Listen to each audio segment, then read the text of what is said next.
লোহিত সাগর ভারত মহাসাগরের একটি বিশেষ অংশ লোহিত সাগর। বিশ্বের প্রায় 10% সমুদ্র বাণিজ্য এই সাগরের মাধ্যমেই হয়ে থাকে। এটি এশিয়া ও আফ্রিকা মহাদেশকে পৃথক করেছে। বিশ্ব বাণিজ্যের ধমনী হিসেবে পরিচিত লোহিত সাগর সম্পর্কে জানব ফরেনসিক বাংলা এ পর্বে। তো চলুন শুরু করা যাক মূল ভিডিও।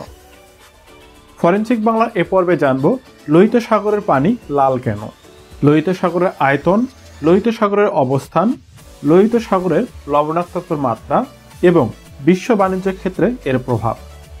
বিস্তারিত জানার জন্য ভিডিওটি শেষ পর্যন্ত দেখুন। লোহিত সাগরের পানি লাল কেন? লোহিত সাগরের পানিতে এক ধরনের ব্যাকটেরিয়া রয়েছে। এগুলো বাতাস থেকে নাইট্রোজেন গ্রহণ করে টিকোডেসমিয়াম রিথ্রিয়াম নামে এক ধরনের অজৈব যৌগ গঠন করে।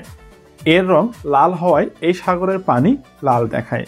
এছাড়াও আগ্নেয়গিরি অব্যাহত অগ্ন্যুৎপাতের কারণেও সাগরের পানি লাল হতে পারে। এই রং শুধুমাত্র কিছু স্থানে দেখা যায়, তাই এই সাগরের নাম লাল সাগর বা লোহিত সাগর। লোহিত সাগরের আয়তন। লোহিত সাগরের আয়তন প্রায় 4,38,000 বর্গ কিলোমিটার। লম্বাটে এই সাগরটি দৈর্ঘ্য প্রায় 1,900 কিলোমিটার এবং সর্বাধিক প্রস্থ মাত্র 355 কিলোমিটার। লোহিত সাগরের অবস্থান। লোহিত সাগরের দুই পারে 6টি দেশের অবস্থান। লোহিত সাগরের পূর্ব পারে রয়েছে সৌদি আরব ও ইয়েমেন এবং পশ্চিম পাশে রয়েছে মিশর, সুদান, ইরিত্রিয়া ও জিবুতির অবস্থান। লোহিত সাগরের দক্ষিণ দিকে রয়েছে বাবেল মানদেব প্রণালী ও ইডেন উপসাগর। এই প্রণালী ও উপসাগরের মাধ্যমেই লোহিত সাগর ভারত মহাসাগরের সঙ্গে যুক্ত হয়েছে।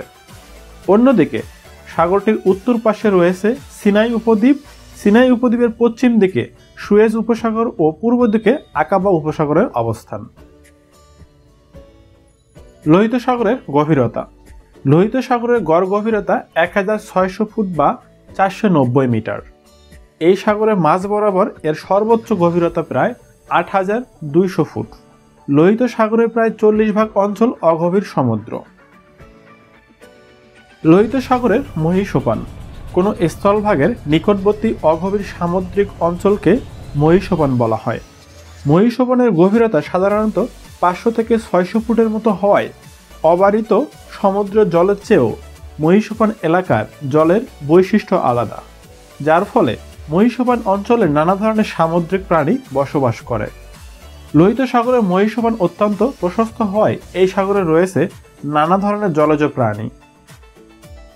লোহিত সাগরে প্রায় 1000 প্রজাতির অমেরুদণ্ড প্রাণী ও 200 রকমের প্রবাল দেখতে পাওয়া যায়। এই সাগরের জলের উপর ও নিচের সৌন্দর্যকে পুঁজি করে গড়ে উঠেছে বহু পর্যটন ব্যবস্থা। সুয়েজ খাল খনন করার গুরুত্ব। লোহিত সাগরকে ভূমধ্য সাগরের সাথে যুক্ত করেছে সুয়েজ খাল। সমুদ্রপথে ইউরোপ থেকে এশিয়ার দূরত্ব কমাতে সুয়েজ খাল খনন করা হয়েছিল। এরপর থেকে বিশ্বের প্রায় 10%-এরও বেশি সমুদ্র বাণিজ্য লোহিত সাগরের মাধ্যমে হয়ে থাকে। তাই লোহিত সাগরকে বিশ্ব বাণিজ্যের ধমনী বলা হয়। লোহিত সাগরের আশেপাশের 20টিরও বেশি দেশ এই সাগরকে তাদের প্রধান বাণিজ্য পথ হিসেবে ব্যবহার করে। লোহিত সাগরেই সবচেয়ে বড় ও দ্রুত বর্ধনশীল সমুদ্র পথ।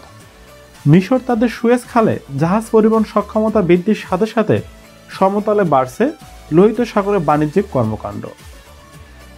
জাতিসংঘের তথ্য মতে 2050 সালের মধ্যে এই সমুদ্র পথে বাণিজ্য আরও 5 গুণ বৃদ্ধি পাবে।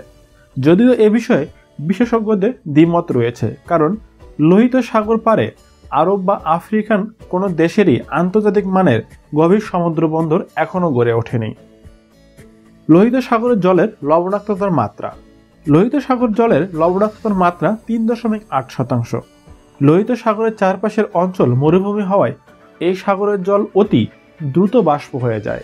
এর ফলে লোহিত সাগরের জল দিন দিন আরও লবণাক্ত হচ্ছে। অতীতে লোহিত সাগর একটি সরু উপসাগরের মাধ্যমে মৃত সাগরের সাথে যুক্ত ছিল। মৃত সাগরের লবণাক্ততার পরিমাণ প্রায় 34.2%, যা লোহিত সাগরের চেয়েও প্রায় 10 গুণ বেশি। অত্যাধিক লবণের কারণে মৃত সাগরের জলে অনায়াসে হাত পা ছাড়িয়ে ভেসে থাকা যায়। এমনকি কেউ যদি সাঁতার কাটতে নাও জানে সেও এই পানিতে ডুববে না। বন্ধুরা, এই ছিল লাল সাগর বা লোহিত সাগর সম্পর্কে সংক্ষিপ্ত কিছু বিবরণী। ভিডিওটি কেমন লাগলো অবশ্যই কমেন্ট করে জানাতে পারেন। ভালো লাগলে লাইক এবং বন্ধুদের সাথে শেয়ার করতে পারেন। পরবর্তী ভিডিও কোন বিষয়ে আপনারা দেখতে চান তা জানিয়ে কমেন্ট করতে পারেন। ধন্যবাদ সবাইকে। আসসালামু আলাইকুম।